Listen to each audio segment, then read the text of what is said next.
మన ఫైనాన్షియల్ లైఫ్ని ఒక్కసారిగా మార్చేగల ఒకే ఒక్క హ్యాబిట్.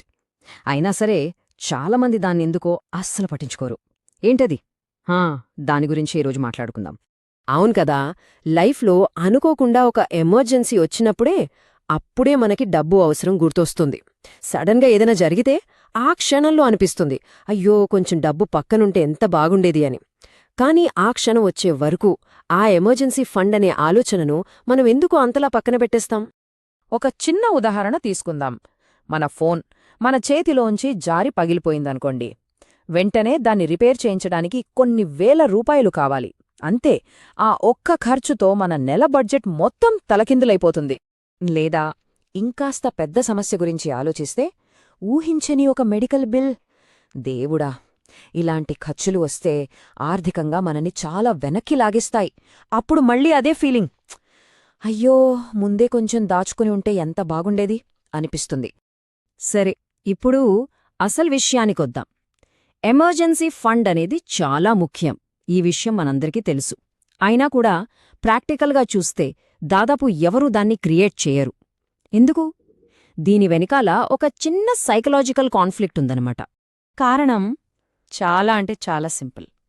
మన కళ్లకు వెంటనే కనిపించే సంతోషాలకు మనం ఎక్కువ విలువిస్తాం. అంటే ఆన్లైన్ షాపింగ్ చేయడం, ఫ్రెండ్స్తో బయట డిన్నర్కి వెళ్లడం, నెల నెల వచ్చే సబ్స్క్రిప్షన్స్, ఇవన్నీ మనకు అప్పటికప్పుడు ఒక హ్యాపీ ఫీలింగ్ ఇస్తాయి. కానీ భవిష్యత్తులో ఎప్పుడో వచ్చే ఒక ఎమర్జెన్సీ, అది మన కంటికి కనిపించదు కదా. అందుకే దాన్ని అంత ఈజీగా వాయిదా వేసేస్తాం. అయితే ఇక్కడొక విషయం, ఇది పూర్తిగా మన తప్పు అని చెప్పలేం. ఎందుకంటే మన బ్రెయిన్ పనిచేసే విధానమే అలా ఉంటుంది. దాని వెనుకున్న సైకాలజీని గనక మనం అర్థం చేసుకుంటే మనల్ని మనం నిందించుకోవడం మానేస్తాం. మన బ్రెయిన్లో ప్రెజెంట్ బయాస్ అని ఒకటుంటుంది. అంటే సింపుల్గా చెప్పాలంటే భవిష్యత్తులో వచ్చే ఒక పెద్ద లాభం కన్నా ఇప్పుడే ఈ క్షణంలో దొరికే ఒక చిన్న సంతోషానికే మన బ్రెయిన్ ఎక్కువ విలువిస్తుంది. ఫ్యూచర్లో వచ్చే సమస్య అనేది మనకేదో గాల్లో ఉన్న ఆలోచనలా అనిపిస్తుంది. కాని ఈరోజు కొనే వస్తువు మన చేతిలో ఉంటుంది. అదే తేడా. సో ఈ ప్రెజెంట్ బయాస్ వల్లే మనం సేవింగ్స్ని వాయిదా వేస్తూనే ఉంటాం. తర్వాత సేవ్ చేద్దాంలే, వచ్చే నెల నుండి పక్కా స్టార్ట్ చేద్దాం అనుకుంటుంటాం. అలా అనుకుంటూనే సంవత్సరాలు గడిచిపోతాయి. కానీ ఆ సేవింగ్స్ జర్నీ మాత్రం మొదలే అవ్వదు. మరీ ఈ సమస్యకు పరిష్కారం లేదా? ఉంది.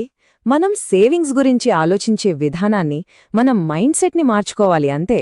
భయంతో సేవ్ చేయడం కాదు, ప్రశాంతత కోసం సేవ్ చేయడం మొదలుపెట్టాలి.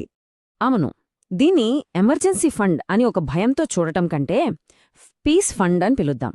ఎందుకంటే ఇది మనల్ని భవిష్యత్తులో వచ్చే కష్టాల నుండి కాపాడటానికి మాత్రమే కాదు, ప్రస్తుతం ఈ రోజు మనం ప్రశాంతంగా ఉండటానికి కూడా హెల్ప్ చేస్తుంది. మనకంటూ ఒక ఫైనాన్షియల్ సేఫ్టీ నెట్ ఉంది అని తెలిసినప్పుడు వచ్చే ధైర్యం, అది వేరు. లైఫ్ని ఇంకా కాన్ఫిడెంట్గా ఫేస్ చేయగలం. ఇక్కడ మనం గుర్తుపెట్టుకోవాల్సిన ముఖ్యమైన విషయమేంటంటే, ఇది మన ఇన్కమ్కి సంబంధించిన సమస్య అస్సలు కాదు. ఇది పూర్తిగా ఒక అలవాటుకు, అంటే హ్యాబిట్కి సంబంధించిన సమస్య. మనం ఎంత సంపాదిస్తున్నామన్నది పక్కన పెడితే ప్రతి నెల ఒక చిన్న అమౌంటైనా సరే కన్సిస్టెంట్గా పక్కన పెట్టగలుగుతున్నామా లేదా అన్నదే అసలైన పాయింట్. ఓకే, సో మన జర్నీలో నెక్స్ట్ స్టెప్ ఏంటి? మన ఫైనాన్షియల్ సేఫ్టీ కోసం మనం ఎలా ముందడుగు వేయాలి? ఒక్కసారి మనల్ని మనం ప్రశ్నించుకుందాం. మన ఎమర్జెన్సీ ఫండ్ జర్నీ ఇప్పుడు ఎక్కడుంది? ఆల్రెడీ మొదలు పెట్టామా, లేక ఇంకా ఆలోచన దశలోనే ఉందా? చూడండి, ఇందులో కరెక్ట్ ఆన్సర్, రాంగ్ ఆన్సర్ అని ఏమీ లేదు. మన పరిస్థితిని మనం నిజాయితీగా అర్థం చేసుకోవడమే మొదటి అడుగు. మీ జర్నీ ఏ స్టేజ్లో ఉందో కింద కామెంట్స్లో మాతో పంచుకోండి. గుర్తుంచుకోండి, ఇది భయం కోసం కాదు, మనశ్శాంతి కోసం. ఈ ఆలోచన మీకు నచ్చినట్లయితే ఈ వీడియోని లైక్ చేయండి.